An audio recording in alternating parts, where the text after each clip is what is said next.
Welcome to me ఇంటి వంట by Lakshmi. మీ ఇంటి వంటలో ఈరోజు మురుకులు గుల్లగా కరకరలాడుతూ రావాలంటే ఎలా ప్రిపేర్ చేసుకోవాలో ఈ వీడియోలో చేసి చూపిస్తున్నాను. చాలామంది మురుకులు ఆయిల్లో వేసిన తర్వాత విరిగిపోతూ ఆయిల్లో కలిసిపోతున్నాయి అంటున్నారు. అలాంటి వారి కోసమే ఈ వీడియోని ప్రిపేర్ చేశాను. ఇలా చేసుకోవడం వల్ల ఆయిల్లో వేసినా సరే విరిగిపోకుండా చాలా పర్ఫెక్ట్గా గుల్లగా వచ్చేస్తాయి. ఇక మనం లేట్ చేయకుండా వీడియోలోకి వెళ్ళిపోదాము. ముందుగా స్టవ్ మీద ఒక కడాయి పెట్టేసుకొని 1 కప్పు మినపగుళ్ళు వేసుకున్నాను.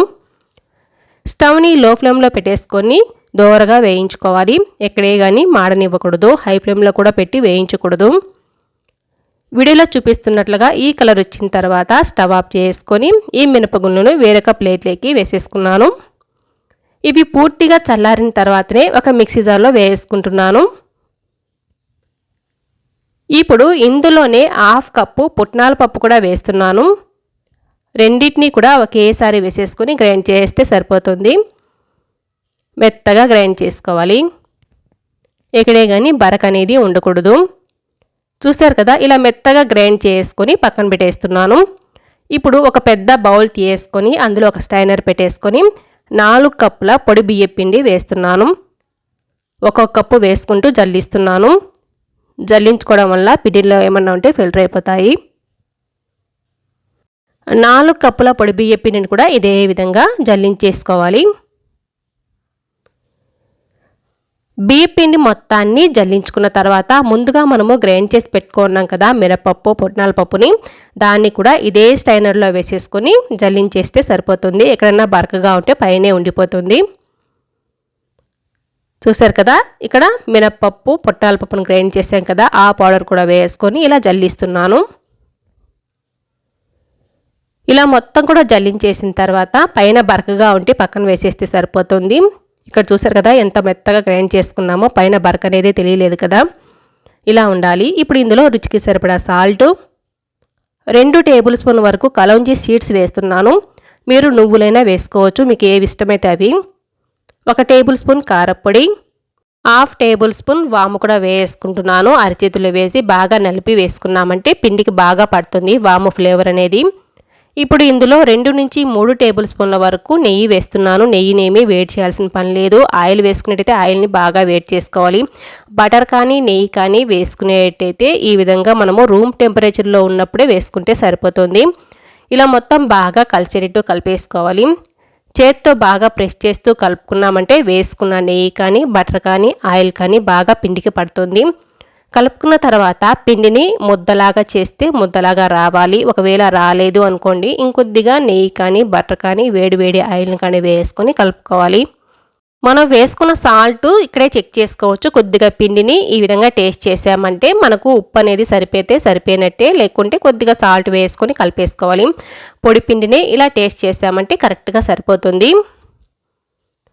ఇప్పుడు ఇందులో 2 కప్పుల వరకు వేడిగా ఉన్న నీళ్ళని వేసుకుంటున్నాను.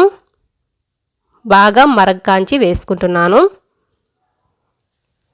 2 కప్పుల నీళ్లు వేసేసుకున్న తర్వాత వెంటనే చేయి పెట్టకూడదు. నీళ్లు బాగా వేడిగా ఉంటాయి కాబట్టి స్పూన్ సహాయంతో బాగా కలిపేస్తున్నాను. ఇలా వేడి నీళ్ళతో పిండిని కలుపుకోవడం వల్ల గుల్లగా రావడంతో పాటు ఆయిల్లో వేసినప్పుడు విరిగిపోకుండా వచ్చేస్తాయి నీట్గా. చూసారు కదా, ఇలా బాగా కలిపేసుకున్న తర్వాత పిండి మొత్తాన్ని కూడా బాగా ప్రెస్ చేసుకోవాలి. పిండి ఇప్పుడు కూడా బాగా వేడిగానే ఉంది. ఇలా బాగా ప్రెస్ చేసుకొని దీనిపైన మూత పెట్టేసుకోవాలి. కాటన్ క్లాత్ కానీ లేకుంటే ఏదైనా స్టీల్ ప్లేట్ కూడా పెట్టేసుకోవచ్చు. కాటన్ క్లాత్ అయితే వేడి నీళ్ళు వేసాం కదా, ఆవిరి అనేది క్లాత్ అనేది పీల్చేసుకుంటుంది. ప్లేట్ అయితే ప్లేట్కి తెలుస్తుంది. నేను వేడి నీళ్ళు వేసానా లేదా అని కొంతమందికి డౌట్ వస్తుంది కదా, కాబట్టి స్టీల్ ప్లేట్ పెట్టాను. 10 నిమిషాలు వదిలేసుకోవాలి. 10 నిమిషాల తర్వాత ప్లేట్కి చూసారు కదా ఆవిరి అనేది ఎంత బాగా తెలుస్తుందో. ఇప్పుడు ఈ పిండిని మళ్ళీ ఒకసారి బాగా కలిపేసుకుంటున్నాను. ఇప్పుడు పిండి మనకు ఇలా ముద్దలాగా చేస్తే ముద్దలాగా వస్తుంది కదా, ఇంకా మనకు నీళ్ళు అనేటివి ఇంకొద్దిగా వేసుకోవాలి. నీళ్ళు మనము వేడి నీళ్ళు వేయాల్సిన పని లేదు, ఇంకా మామూలు నీళ్ళే వేసేసుకొని కలిపేసుకోవచ్చు. పిండిని ఇలా బాగా ప్రెస్ చేస్తూ కలుపుకుంటూ కొద్దిగా మామూలు నీళ్ళు వేసేసుకొని ఉండలాగా ప్రిపేర్ చేసుకోవాలి. పిండి అనేది బాగా వేడి నీళ్ళలో నాని ఉంటుంది. మరి ఎక్కువ నీళ్ళు వేసేసుకున్నామంటే ఒక్కోసారి లూజ్ అయిపోతుంది. కాబట్టి ఇలా ప్రెస్ చేస్తూ కలుపుకుంటూ కొద్దిగా మామూలు నీళ్ళు వేసేసుకుంటూ ఉండలాగా ప్రిపేర్ చేసుకోవాలి. చూసారు కదా, నేనైతే ఇక్కడ కొద్దిగా నీళ్లు వేసుకుంటూ వీడియోలో చూపిస్తున్నట్లుగా ప్రిపేర్ చేసుకున్నాను. పిండిని మరీ ఎక్కువ లూజ్గా కలుపుకోకూడదు, అలానే గట్టిగా కూడా కలపకూడదు. గట్టిగా కలిపామంటే మనం ప్రెస్ చేసేటప్పుడు చాలా ఇబ్బంది పడాల్సి వస్తుంది, ప్రెస్ చేయలేము. లూజ్గా కలుపుకుంటే మనకు అంత గుల్లగా రావు, అంతేకాదు కరెక్ట్ షేప్లో కూడా రావు, ఆయిల్ని ఎక్కువ పీల్చేస్తాయి. కాబట్టి వీడియోలో చూపిస్తున్నట్లుగా ఇలా మీడియంగా కలుపుకోవాలి పిండిని. ఇప్పుడు కొద్దిగా పిండిని తీసేసుకొని మురుకులు గొట్టంలో పెట్టే విధంగా ఇలా చేసుకొని మురుకులు గొట్టంలో పెట్టేసుకోవాలి. మురుకులు గొట్టం లోపల మరి చిన్న రంధ్రాలు ఉన్న ప్లేట్ని పెట్టుకోకుండా మీడియంగా కానీ లేకుంటే పెద్ద రంధ్రాలు ఉన్న ప్లేట్ని పెట్టేసుకొని దీని లోపల ఆయిల్ రాసేసుకొని మురుకులు పిండిని ఇందులో పెట్టేసుకోవాలి. ఇప్పుడు ఒక ఆయిల్ కవర్ కానీ బటర్ పేపర్ కానీ తీసేసుకొని మనకు నచ్చిన సైజులో నచ్చిన షేప్లో ఇలా ప్రెస్ చేసుకుంటే సరిపోతుంది. చిల్లుల గరిటె మీద కూడా వేసేసుకొని డైరెక్ట్గా ఆయిల్లో వేసేసుకోవచ్చు. ఫస్ట్ టైం చేసేవారికైతే చిల్లుల గరిటె మీద వేసుకొని డైరెక్ట్గా గరిటె సహాయంతోనే ఆయిల్లో వేసుకున్నామంటే చేతుల మీద ఆయిల్ పడుతుందేమో అనేసి భయం లేకుండా ఈజీగా చేసుకోవచ్చు. నేనైతే ఇక్కడ ముందుగా ఆయిల్ కవర్ మీద ఇలా ప్రెస్ చేసుకుంటున్నాను. ఇలా ప్రెస్ చేసుకున్న తర్వాత ఒక్కొక్కటిగా తీసేసుకొని కాగుతున్న ఆయిల్లో వేసేసుకోవాలి. చూసారు కదా, ఈజీగా వచ్చేస్తాయి. ఇలా చేసుకున్న వాటిని చేతిలోకి కాకుండా గరిటెలోకి కూడా తీసేసుకొని ఆయిల్లో గరిటె సాయంతో కూడా వేసుకోవచ్చు. ఇప్పుడు స్టవ్ మీద ఒక కడాయి పెట్టేసుకొని డీప్ ఫ్రైకి సరిపడా ఆయిల్ వేసుకున్నాను. ఆయిల్ వేడిందా లేదని కొంచెం పిండి వేసి చెక్ చేసుకోవాలి. వేసిన వెంటనే పైకి రావాలి. ఇప్పుడు స్టవ్ని మీడియం ఫ్లేమ్లో పెట్టేసుకొని ముందుగా చేసి పెట్టుకున్న మురుకుల్ని ఒక్కొక్కటిగా ఆయిల్లో ఒక సైడ్ నుంచి వేసుకోవాలి. ఇలా వేస్తూ ఉన్నప్పుడు మనకు ఆయిల్ అనేది బాగా పొంగుతూ ఉన్నట్లు ఉంటుంది, కాబట్టి చేతి మీద ఊదుకుంటూ ఇలా వేసుకోవాలి. ఆయిల్ కూడా కడాయికి సగానికి మాత్రమే ఉండేటట్టు చూసుకోవాలి, మరి పైకి కాకుండా. కొద్దిగా నురగలు తగ్గిన తర్వాతనే రెండు వైపులా తిప్పుకుంటూ వీటిని మీడియం ఫ్లేమ్లోనే మంచి కలరు క్రిస్పీగా వచ్చేంత వరకు ఫ్రై చేసుకోవాలి.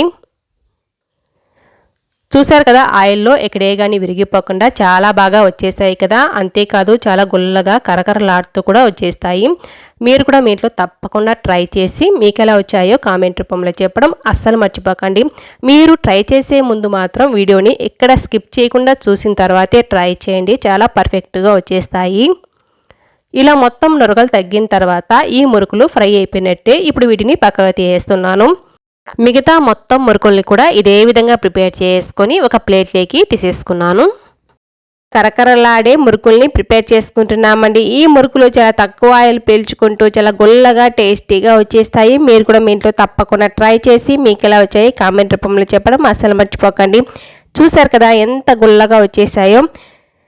ఇక మనం లేట్ చేయకుండా వీడియోలోకి వెళ్ళిపోదాము. ఈ పొడి బియ్యం పిండితో చేసే మురుకుల్ని ప్రిపేర్ చేసుకోవడానికి ముందుగా ఒక కుక్కర్ వేసుకొని అందులో 1 కప్పు మినపప్పును వేసుకుంటున్నానండి. చూసారు కదా, మినపప్పును ఈ విధంగా ఉన్న మినపప్పు వేసుకుంటున్నాను. వేసేసుకొని ఈ మినపప్పును 2 నుంచి 3 సార్లు బాగా కడిగేసుకోవాలి. కడిగేసుకున్న తర్వాత వాటర్ పంపేసుకొని మళ్ళీ ఇందులో వాటర్ వేసుకోవాలి. ఇదే వాటర్ను అలాగే పెట్టకూడదు, ఈ విధంగా 2 నుంచి 3 సార్లు బాగా కడిగేసుకోవాలి. ఈ వాటర్ని వంపేసుకొని ఇప్పుడు ఇందులోనే 2 కప్పుల వాటర్ వేసుకుంటున్నాను. 1 కప్పు మినపప్పు తీసుకున్నాం కాబట్టి ఇక్కడ వాటర్ని డబల్ క్వాంటిటీ తీసుకొని మూత పెట్టేసుకొని 5 విజిల్స్ రానివ్వాలి.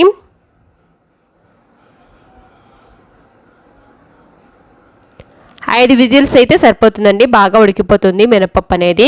ఇప్పుడు స్టవ్ మీద పెట్టేసుకొని 5 విజిల్స్ వచ్చేంత వరకు వెయిట్ చేయాలి.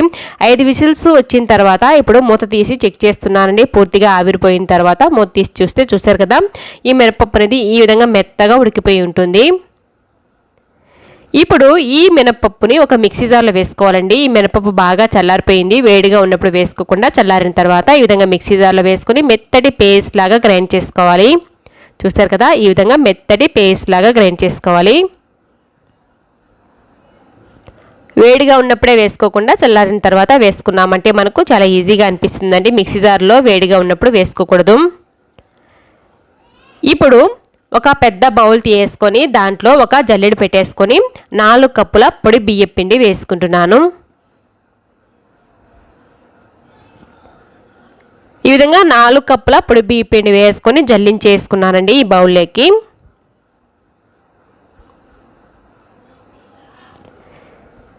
ఈ విధంగా జల్లించుకున్న తర్వాత ఇప్పుడు ఇందులో రుచికి సరిపడా సాల్ట్ వేస్తున్నాను. 2 టీ స్పూన్ల కారపొడి, 1/2 టీ స్పూన్ పసుపు కూడా వేసుకుంటున్నానండి. మంచి కలర్లో వస్తాయి మురుకులు.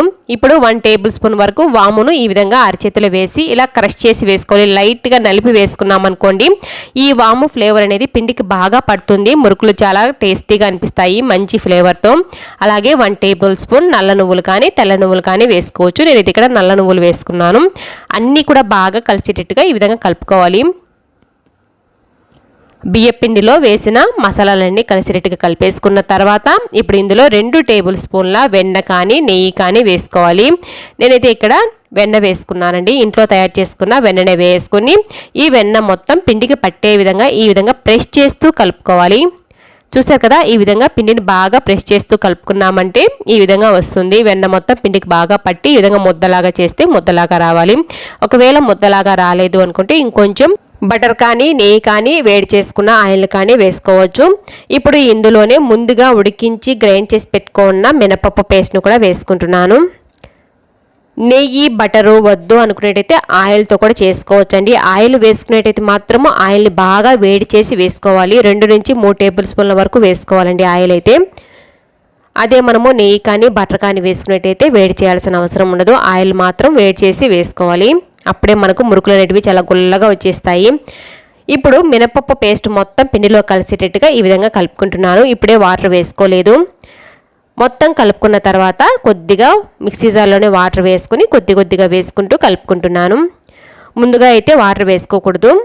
మినపప్పు పేస్ట్లోనే మొత్తం కలిపేసుకున్న తర్వాత కొద్దిగా వాటర్ చల్లుకుంటూ ఈ విధంగా ముద్దలాగా కలుపుకోవాలి. మనకు పిండి అనేది ఈ కన్సిస్టెన్సీలో ఉంటుందండి. మరి గట్టిగా ఉండకూడదు, అలా అని మరీ లూజ్గా ఉండకూడదు. పిండిని లూజ్గా కలుపుకున్నాం అనుకోండి ఆయిల్ని చాలా ఎక్కువగా పీల్చేస్తాయి. గట్టిగా కలుపుకున్నామంటే ప్రెస్ చేయడానికి కష్టంగా ఉంటుంది. కాబట్టి ఈ విధంగా మీడియంగా ఉండేటట్టు కలుపుకోవాలి. ఈ విధంగా కలుపుకున్న పిండిని ఇప్పుడు చిన్న ముద్దల్లాగా చేసుకుంటున్నాను. మురుకులు గొట్టంలో ఫిల్ చేసుకోవడానికి వీలుగా ఈ విధంగా చేసుకున్న తర్వాత ఈ విధంగా మురుకులు గొట్టంలో ఇలాంటి ప్లేట్ను పెట్టేసుకుంటున్నానండి. మీ దగ్గర ఎలాంటి ప్లేట్స్ ఉంటే అలాంటి ప్లేట్స్ మీకు ఇష్టం వచ్చినట్టు చేసుకోవచ్చు. నేనైతే ఈ విధంగా పెట్టేసుకొని మురుకులు గొట్టంలో ఫిట్ చేసాను. ఇప్పుడు దీని లోపల ఆయిల్ని గ్రీస్ చేసుకుంటున్నాను. ఈ విధంగా ఆయిల్ని రాసుకోవడం వల్ల పిండి అనేది ఈజీగా దిగుతుందండి ప్రెస్ చేసినప్పుడు. ఇప్పుడు పిండిని మనము 1/2 వంతు నింపుకుంటే సరిపోతుంది.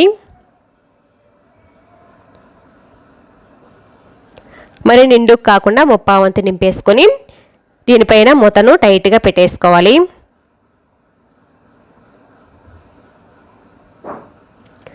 మూతను లూజ్గా పెట్టుకోకూడదండి, టైట్గా పెట్టేసుకుంటే మనకు ప్రెస్ చేసేటప్పుడు కంఫర్ట్గా ఉంటుంది బాగా. ఈ విధంగా మూతను టైట్గా పెట్టేసుకున్న తర్వాత ఒక ఆయిల్ కవర్ కానీ బటర్ పేపర్ కానీ తీసుకొని ఆయిల్ రాసేసుకొని వీడియోలో చూపించినట్లుగా మురుకుల్ని ఈ విధంగా పిండేసుకొని వేసుకోవచ్చు. ఈ విధంగా వద్దు అనుకుంటే డైరెక్ట్గా ఆయిల్లో అయినా పిండేసుకోవచ్చు, లేకుంటే చిల్లులు గరిటె పైన రివర్స్ చేసుకొని కూడా వేసి గరిటె సాయంతో వేసుకోవచ్చు అండి. చేతితో వేయడానికి కష్టంగా ఉంది అనుకునే వాళ్ళైతే గరిటె పైన వేసుకొని జాగ్రత్తగా ఆయిల్లో వదిలేసుకోవచ్చు, వేడి తగలకుండా ఉంటుంది. నేనైతే ఈ విధంగా ఆయిల్ కవర్లో ఈ విధంగా పిండేసుకుంటున్నాను. ఒక్కొక్క మురుకును మనము చేత్తో ఈ విధంగా తీసుకొని కాగుతున్న ఆయిల్లో వేసుకుంటే సరిపోతుంది. ఇప్పుడు స్టవ్ మీద ఒక కడాయి పెట్టేసుకొని డీప్ ఫ్రైకి సరిపడా ఆయిల్ వేసుకొని ఉన్నాను. ఆయిల్ వేడైందా లేదా అని కొంచెం పిండి వేసామంటే వేసిన వెంటనే పైకి రావాలి. ఆయిల్ బాగా వేడైన తర్వాత ఈ మురుకుల్ని ఒక్కొక్కటిగా ఆయిల్లో వదిలేసుకోవాలండి. ఆయిల్ వేడి కాకుతలకి ఈ మురుకుల్ని వేసుకున్నామంటే మురుకులు ఆయిల్ని ఎక్కువగా పీల్చేసుకుంటాయి. కాబట్టి ఆయిల్ అనేది బాగా వేడైన తర్వాతనే మనము మురుకుల్ని ఒక్కొక్కటిగా వేసుకోవాలి. ఆయిల్లో ఎన్ని మురుకులు అయితే పడతాయో అన్ని మురుకులు వేసుకోవాలండి. ఆయిల్లో ఫ్రీగా తిరిగేటట్టు వేసుకోవాలి. మరి మనము ఆయిల్లో ఇరుకిరుగ్గా వేసుకున్నాం అనుకోండి మురుకులు అనేటివి ఆయిల్ని చాలా ఎక్కువగా పీల్చేసుకుంటాయి. కాబట్టి తగినన్ని మాత్రమే వేసేసుకొని ఫ్రీగా తిరిగేటట్టు ఉండాలి మురుకులు. అప్పుడే ఆయిల్ పీల్చకుండా చాలా గుల్లగా వచ్చేస్తాయి మురుకులు అనేటివి. చూసారు కదా, ఈ విధంగా కొద్దిగా నురకలు తగ్గిన తర్వాత మనము ఈ మురుకుల్ని మరోవైపు తిప్పేసుకోవాలి. మెత్తగా ఉన్నప్పుడే గరిటె అనేది పెట్టకూడదు. కొంచెం గట్టి పడిన తర్వాతే మనము గరిటెతో మరోవైపు తిప్పుకోవాలి.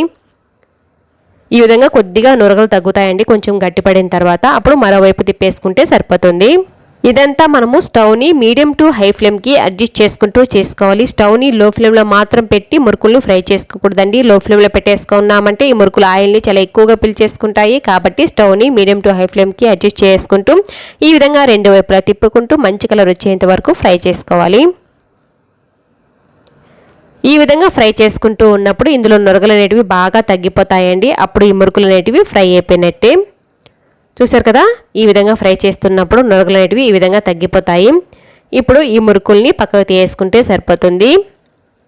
మిగతా మొత్తం మురుకులను కూడా ఇదే విధంగా ప్రిపేర్ చేసుకుంటే సరిపోతుందండి. ఈ మురుకులు చాలా టేస్టీగా కరకరలాడుతూ ఉంటాయి, మంచి ఫ్లేవర్లో కూడా ఉంటాయండి. తప్పకుండా ట్రై చేసి చూడండి.